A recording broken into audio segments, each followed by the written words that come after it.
Hey, I'm Alex Radcliffe from Board Game Co., and this is News and Week in Review. We're going to be going into all the usual things, a dash of news, not with my laptop this time, we only have a few news pieces, as well as a review of the week, topic of the week, all those usual things, and of course, timestamps down below. And in case you're like, Alex, did you change your table? No, I didn't. This is just a playmat. Although I actually really like the idea of getting a few colored playmats, because from the camera angle stance, it really makes the whole thing just pop in a variety of different ways. So I might just have the ever-rotating table of colors. I have to look into this. This was unintended. This is a nice little perk. But as to why do I have a playmat? And no, by the way, this color coordination of white, white, purple, purple, and purple, all a complete coincidence. But the color coordination over here, this is just because last week Friday, not this past Friday, not like yesterday, but like last week Friday, I did a board game deluxeifications video, and part of that video was covering the board game backpack, the board game bag from Crafting Kingdoms, which is over on Gamefound. I'll have a link to that down below. But they also sent a playmat. The playmat arrived late, and so I didn't have a chance to really show this off, so I'm only going to lightly show this off over here because, well, lightly, pun intended. This basically is their playmat. They have a variety of playmats over on their campaign. We'll get to the news and week in review shortly. I'm getting there. But this is their little playmat over here that has a little like LED strip over here. It's constantly changing colors right now, although you could set it to like whatever degree of flashing this, that, or different colors. I don't know how well it's showing up over there. But yeah, I'm not that into the LED thing myself. I think that, because the problem, you gotta plug it in. At least from what I can see, it seems like it has to be plugged in, which isn't as much my jam, although the truth is I do have a battery pack. I probably could use that. But that aside, I do like the playmat itself. I am curious if I had it set up. I don't know. I mean, the light's nice, the light is nice, but I'm more focused on the playmat just in general being a nice playmat, and I really do like the idea. I'm going to turn off the colors over here. I do really like the idea of having this set up nicely as far as the camera stuff. I mean, I like the idea. This is not meant to be a filming equipment. It's meant to be a table, a playmat for your actual gaming table and all that stuff, but why not both? Why not both? But that's basically that. Just wanted to briefly show you that, and I'll have a link to the Crafting Kingdoms down below. And with that, let's go ahead and dive into the actual week in review. A few pieces of small news and whatnot over here. First of all, starting off the bat with I had an interview with Nelson from Nelson All Over, a YouTube channel. He did an interview with me at Gen Con. That went up recently, so if you want to check that out, generic just stuff in case you like watching that kind of thing. Additionally, The Witcher Old World had a production video showing you some general production stuff from the campaign, from The Witcher Old World. I always enjoy those kinds of behind the scenes videos. CGE generally does a few of those. I really like them, and this is also a solid video. We have CMON Comics expanding their line of comic books. This is something that we kind of knew was coming because CMON, they came out with their comic books. Their Cthulhu Death May Die, Zombicide 2nd Edition, and Zombicide Invader. I want to say those are the three comic books they had. But now they're expanding that even further to have Zombicide Black Plague and Twilight Inscription. Oh, they also had Rising Sun and our Starcadia Quest, I believe. They had a bunch of comic books. I liked them all. The ones I read through, at least, I really enjoyed them. And they have more comic books coming. I don't know if they're going to be retail or Kickstarters with goodies and all those stuff. And they have moved outside purely the CMON line. They also have like Twilight Imperium or Twilight Inscription. I guess probably Twilight Imperium. They have comic books. There are more comic books for your board game universe, which I generally like. Again, I like the first ones. You should check them out. They're worth taking a look at. Speaking of CMON news, we have the Cthulhu Death May Die Pledge Manager opening up. That opened up over on BackKit, so if you want to jump into Cthulhu Death May Die, Fear of the Unknown, now's your chance to do so. And if you're on the fence as to whether it's a game for you, this past week we had a video, Cthulhu Death May Die versus Mansions of Madness, Play This Not That, where Professor Meg, Devin, and myself all dived into the games and talked about the pros, cons, which ones we prefer, and why. We'll talk about that later in the, well, week in review. From there we had Pax Unplugged. There were two Pax Unplugged videos worth taking a look at. The first is that earlier this week, again, Devin, Meg, and myself did a video of the 10 games from Pax Unplugged we're most excited about, and then hopefully, this is the keyword, hopefully yesterday, if things went well, then there's a Pax Unplugged first day kind of look that I put up yesterday. Hopefully. I haven't actually filmed it yet. I'm hoping I actually had a chance to film it and put it up, so time will tell on that one. And that's what we have as far as the news and week in review. Not a lot of stuff. I am filming this a bit early because I went to PAX, or I'm currently at PAX as we speak, but I went to PAX this week, which means this was filmed a bit earlier than usual. Which brings me to my topic of the week, which is going to be more CMON stuff. More CMON news over here as far as topic of the week. This is a very self-serving topic. If you don't like it, you can go ahead and skip it to, just skip to the next timestamp. This is basically about Zombicide. Well, self-serving is probably the wrong word. This is very much about something that I go on about too much. That's what I mean. It's something I talk about a lot in general. But for those of you who missed it, I did a Zombicide unboxing for Zombicide Undead or Alive. And doing the whole entire unboxing, I kept sitting there saying, you know what, I don't know if I'm actually going to keep this game because I really enjoyed it, but at the end of the day, I don't have room for that much Zombicide in my collection. I already have Black Plague and Green Horde, both of those, but I'll mentally count it as one for the sake of counting it as one. Then I have Zombicide or Marvel Zombies coming as well, which that's definitely staying in my collection at least for quite some time. But then we also have Undead or Alive, and as much fun as that one play was back when I covered the prototype way back when, I can't imagine it's going to stay in my collection, and yet it's going to stay in my collection. I don't know for how long. I don't know. That part I can't say. Yes, I will have review coverage of Zombicide Undead or Alive soon. This is semi-spoiling that review coverage in case you're watching this and that, but the short version is I've been diving into Zombicide Undead or Alive and really having a lot of fun with it. It is really, really enjoyable. More importantly, it's really, really hard. I've already gone through the phase of starting to sleeve some of my cards, of completely consolidating all the games into a single box. I have all the stuff. I have the campaign mode. I have the Running Wild expansion. I have all the stretch goals. I've already started doing that. In fact, we had a film playthrough this past week where, I won't spoil how it played out, but we had a film playthrough this last week. You can check that out if you want to. I am generally a huge, large... both sound bad. I'm generally a big Zombicide fan. And to that end, I've gotten most of the Zombicide games, but I haven't kept them all because they're not always up to the standards that I want for a Zombicide game. Black Plague for me set the standard. Invader was very cool in concept, but was way too easy. Second edition was way too easy. I didn't even bother trying a Night of the Living Dead because I heard it was way too easy. I don't like the words too easy with Zombicide. Because it's a beer and pretzels kind of just mash them up kind of game, I want to actually feel challenged in the general difficulty and the general strategic decisions I'm making as far as how to stay alive in the game. And to that end, I like it when a Zombicide game challenges me. I like the fact that when I play Black Plague, I never know if I'm going to win or lose. I like the fact that when I played Marvel Zombies, which I've only played a few times, but from the times I played Marvel Zombies, or even Marvel Zombies Heroes Resistance for that matter, I walk into those games not knowing if I'm going to win or lose, and apparently with Undead or Alive, I walk into that one knowing there's a decent chance I'm going to lose. I like how punishing that game is. And I like the aesthetic too. I like the cowboy appeal. I like some of the rules changes they've made. It's not nearly as much of a rules change as Marvel Zombies is. Marvel Zombies still represents the greatest shift in a rules change in the Zombicide system, but so far, Undead or Alive is proving to be, well, challenging, rewarding, and fun. Now, I need more time, I need more plays, and we'll have to see ultimately if it sticks around or not, but the real question on the topic of the week is how much Zombicide is too much? How much of anything is too much? Do you really need Gloomhaven and Forgotten Circles and Crimson Scales and Frosthaven? Do you really need all of those in your house? Do you? Is that how much Gloomhaven you need? Do you need 3 versions of Zombicide? What about Massive Darkness? Do you need Massive Darkness, the entire collection, as well as the original Season 1? What about Cthulhu Death May Die Season 1, 2, 3, and 4? Do you need all of that? How much Keystone do you need before you wonder if you've gone too far? How much Marvel Champions is enough before you realize you don't need more cards to continue building your decks? What about Arkham Horror, the LCG card game? Is that enough? How much of that are you realistically going to dive into? And are you constantly going to be building and developing your sets again and again and again as you continue to expand upon your collection? How much is too much of a single IP? Now, speaking as someone who's played Magic the Gathering, the answer is I haven't quite gone there yet. I have also played Warhammer, so I haven't quite gone there yet. There is not yet a point within board games where a single entity is too much, but we're seeing that more and more across the... Who's calling me? Jesse's calling me. Should I call? Let's answer Jesse. Hello, Jesse. I'm filming the Week in Review. How are you doing? Doing well. Did I send you a pun? Yes. Yes, you did. I responded. I thanked you for that. Did you have any idea where it came from? No. Because I didn't send you a pun. Is there any chance that West was signed into your email? I have no idea. Because West generally sends me puns. Oh, does Wes send you puns? Yes, West sends me a pun. West has been sending me, for those, this is actually a terrible spoiler for my Week in Review people right now, but in general, I started doing puns at the end of my Monday to back or not to back, and along the way, West started sending me a weekly pun, which I, like, every other week I use West's pun. Okay. I was so confused, because Sheer and I are sitting there, and we're like, why did... what is that email? Why did we send out this pun? I don't even like puns. I was... The audience is still listening. I don't like puns. Oh, let me just put you on speaker. No, you say that out loud again?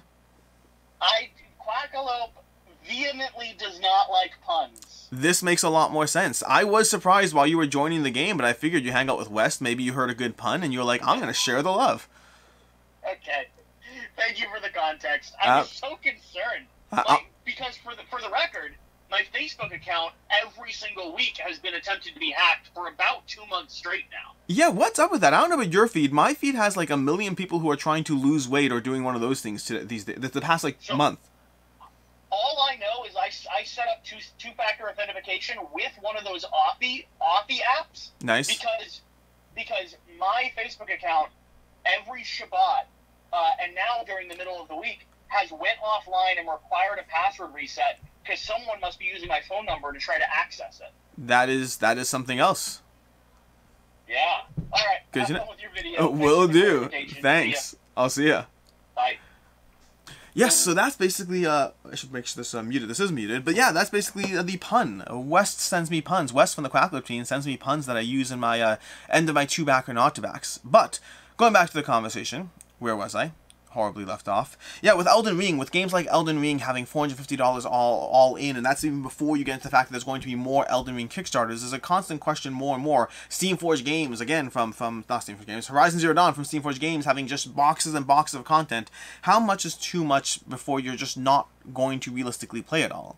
In the case of Zombicide, I actually will play it all. I love Zombicide Black Plague, I love Marvel Zombies, and I love, so far, Undead or Alive, and I think I will continue to play it all, but at a certain point, maybe it's too much. I mean, I have a lot of Dominion, I play most of that. What else do I have a little too much of? I don't really know. Oathsworn is just a lot of boxes. I don't know if it's too much necessarily, it's just too many boxes.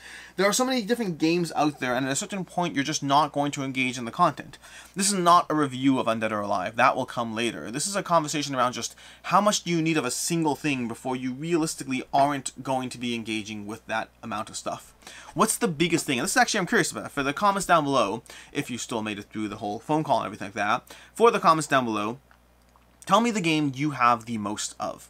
Just the most of. I don't really care about the rest. I don't really care about the details. Just, or you feel free to tell the details. I mean, I don't really care about your whole collection of that kind of thing. I'm saying, what is the game you have the most of? What is that game? Is it Marvel Champions? Is it another LCG? Is it a collectible card game? Is it a miniatures game? Is it every single Kingdom Death Monster mini you can possibly have? What is the game or the gaming system that you have way more than you probably should, and it's just the most that you possibly could? And why? That I'm curious about. Why do you have more of that? In my case, in Marvel Zombies, or Zombicide as a general set, I should say, I still have it with the belief that I will engage in a lot of it, or enough of it to justify its presence in my collection, and if I love something enough, I don't mind having a little bit more. People often do have bookshelves full of books, and they don't read them all the time. There are people who have watch collections that they pick out a single watch once a year to wear here and there. Sometimes loving a thing means that you get a certain amount of leeway to having that thing, or having a lot of that thing around you, and you can pick and choose how you engage with that thing. And sometimes, it's just too much. Which brings us to the week in review, starting off with what I played. This whole pun thing makes a whole lot more sense, honestly. But going back to what I played, starting off, we have this past week. We have a few plays of Gloomhaven, followed by some My Shelfie. My Shelfie, I've been playing a lot of that in Board Game Arena, really enjoying it. I should get a copy to actually review it. We have Seven Wonders Duel, playing through some of that, some Ticket to Ride, some Baron Park, a few games of Baron Park in. We have Zombicide Undead or Alive. That's the start of the journey over here, playing through some Zombicide Undead or Alive, as well as Gloomhaven, some more Gloomhaven, some Dice Miner, and some more My Shelfie, followed by Copenhagen. Got a bunch of plays of Copenhagen in. I've got a few plays of it, I don't know, a few months ago, and I want to review that one, so that will have that coverage up soon.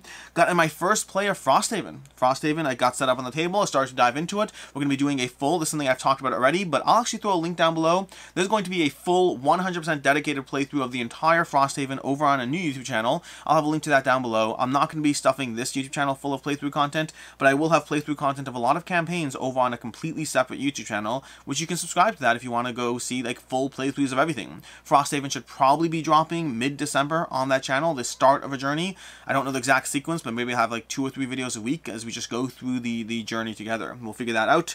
Then we have Everdell. Everdell, got a play of Everdell in. In fact, well, if you watched Friday's video, you know what I actually mean, but just in case I'm going to not say more than that, we have Everdell. Got a play of Everdell in. We also have a Bad Company. Got a play of Bad Company in. Bad Company, just managed to get my hands on that one. We'll be diving into it more before covering it. We have Ragnaroks. A bunch of plays of Ragnaroks. We have more logged in a second, but Ragnaroks from Grey Fox Games. I covered the prototype, really enjoyed it, got the game back, and started diving into that, and really enjoyed it. It's an abstract game. I'm actually going to re-review the game. That's how much I enjoy it. I just want to reaffirm that, yes, I like it this much. Speaking of games I'm going to re-review, we have Keystone North America. Got a bunch of plays of this one in both multiplayer and solo, going through the game. Another game that I reviewed like a year ago, the prototype, and another game that I'm going to be re-reviewing again. We have Mechanical Beasts from Side Room Games, a solo puzzle, not technically a solo puzzle. I primarily play it as a solo game. It's a 1 to 4 player game of trying to get into the beast and then escape as things collapse around you. Cute little puzzle. We'll have coverage of that soon enough. In fact, I think we have coverage of that today. We have Ragnaroks, more plays of Ragnaroks, more plays of Mechanical Beasts. We have Orichalcum, more plays of Orichalcum from Hetasaurus. This is one I dove into like a few weeks ago, started diving into it again. Hope to have review coverage up soon. We have Runar from Ludus Magnus Studios. Gotten a few plays of that one. That's going to be a skirmish game. I think we coverage out up this past week already.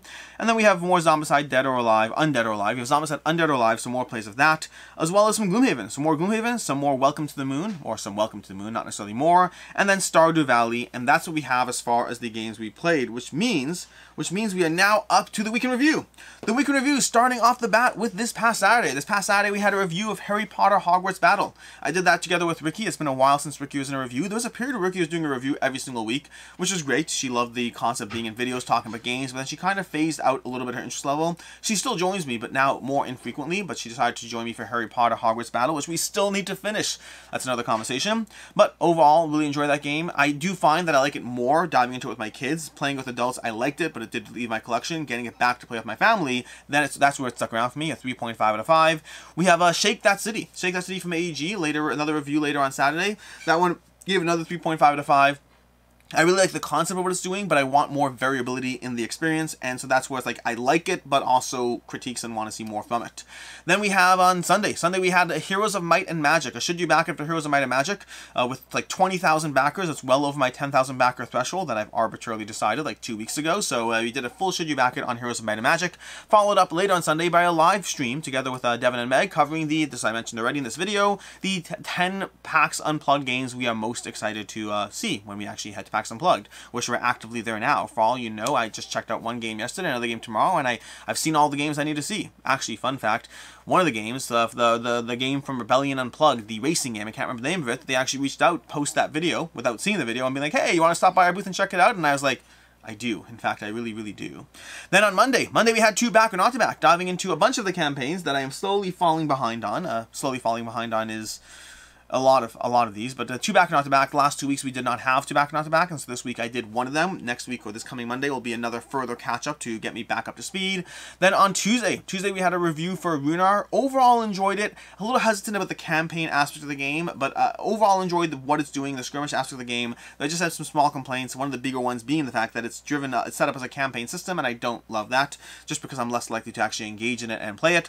Then later on Tuesday we had a review from Meeples and Monsters from AEG. I like the concept of what it's doing. I think it's very cutesy and does a solid job. Gave it a 3 out of 5. I think it's good, but I think it was better. It would have been better like 10 years ago. I think we're a little past, from a game design stance, I don't think it's doing anything amazing or incredible right now, past being cutesy and utilizing well-known mechanics within being cutesy.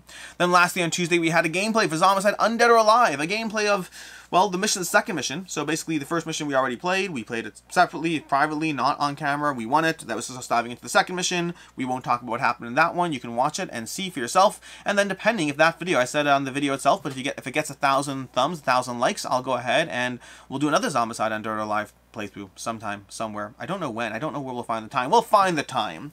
And then on Wednesday was upcoming campaigns. Wednesday was 2 videos. We had the upcoming campaigns for December, all the crowdfunding campaigns that are, well, coming up in December. And then later on Wednesday, we had a Should You Back It for Elden Ring. Probably, maybe. I'm pretty sure we had one. We'll find out soon enough. Then on Thursday we had Cthulhu Death May Die versus Mansions of Madness, a Play This Not That with myself, Meg, and Devin, going over those 2 games, covering which one we like more, why, what the aspects, why they're comparable, covering all that. Typical Play This Not That formula. In general, Play This Not That is going to be seeing a bit more of a resurgence on the channel. It's a series that's always come and gone to a degree, but I'm hoping to have one up on average once every 2 or 3 weeks on a regular basis. So it's not going to be as frequent as reviews, where there's like 5 a week, but it's going to be frequent enough, hopefully, and primarily treated as a 3-way series with the 3 of us, or sometimes maybe the 2 of us, giving opinions on different games. In fact, if you want specific games that you want to see compared, go ahead and comment in the thing down below. Generally, depending on the games, they might end up being done solo or together. We'll figure it out. We'll figure out the details. Depends on who's played what and who we can get to play what. But Play This Not That. It's coming back more to the channel. Then from there we had, that was Thursday. Later on Thursday, we had a tour of Gamefound. I recently visited Poland, and while there, I got footage. So there's a tour of Gamefound that went up this past Thursday. And that brings us to Friday. Friday, we hopefully, if things went well, we had PAX Day 1 coverage. That's going to be just basically me walking around PAX, showing you the booths. It's something I do with every convention, just saying, hey, we got this booth, and Dice Throne over there, and we got some, you know, I don't know, Guards of Atlantis over there, not Guards of Atlantis, Atlantis Rising over there. We have all these different games and booths and companies over there. I like to walk around, get a little tour, and show you, well, what the conventions are like. And then later on Friday, if things went well, there was a secret surprise video of a game that no one knew was coming. Genuinely, no one knew was coming. It showed up at my house, and I had no idea. It showed up at my house like, you know, less than a week ago. It showed up at my house, and I had no idea it was coming. And on BGG, as of the time of filming this, it doesn't exist on BGG. So a really real surprise. They're releasing it at PAX, which is why you'll see it later on, well, on Friday's video. And that brings us to today. Today we have a few reviews going up. We have a review for Mechanical Beast, like I mentioned already, from Side Room Games, as well as a review for Paperback Adventures from Fowers Games. Both of those going up later today. You can check those out for more opinions. And that brings us to next week. Coming up next week, we'll have a few things, including games leaving my collection for November, as well as Rena's top 10 games of all time. Now, Rena did a top 10, I don't know, like a year and a half, almost 2 years ago, and she's redoing her top 10, so you can check that out. I think it's an entertaining video, but I'll let you decide when you watch it. Which brings us to the games to the table. As usual, these are the games I hope to be tabling this week. I think 2 of these are like guaranteed, and 2 of these are hopeful. We have Dune Imperium, the Immortality expansion for Dune Imperium. Hope to be playing this while at PAX, hopefully. I'm going to be bringing it with me. As well as Clank Catacombs, same story. Both of these are games I'm going to be taking with me, hoping to get played. And then as well as that, we have Namaji, which I hope to be played, but I think this is the least likely on the table. And the Mythic Mischief, which, I mean, listen, Ivy Games will be at PAX Unplugged, so even if I don't play this copy, I'd love to get another game of it. I love this game, and I can never play it too much. And that's what we have. That is the week in review. I hope you enjoyed all of this, links and all those stuff jumping around and this and everything, and now I'm just... Breathe, Alex. Hope you enjoyed the video. Thanks so much for being here. I'm Alex Radcliffe from Board Game Co. If you see me at PAX, this probably should have said this earlier at some other point, but if you're at PAX, on the off chance you are, and you see me on, I guess, Saturday or Sunday, probably more likely Sunday, say hi. Stop by. You know, just anything, whatever you need. I'd love to talk to you, but that's what we have for right now. In any case, and until next time, I'm Alex Radcliffe from Board Game Co. Hope you have a great weekend, and as always, I hope you have a good one.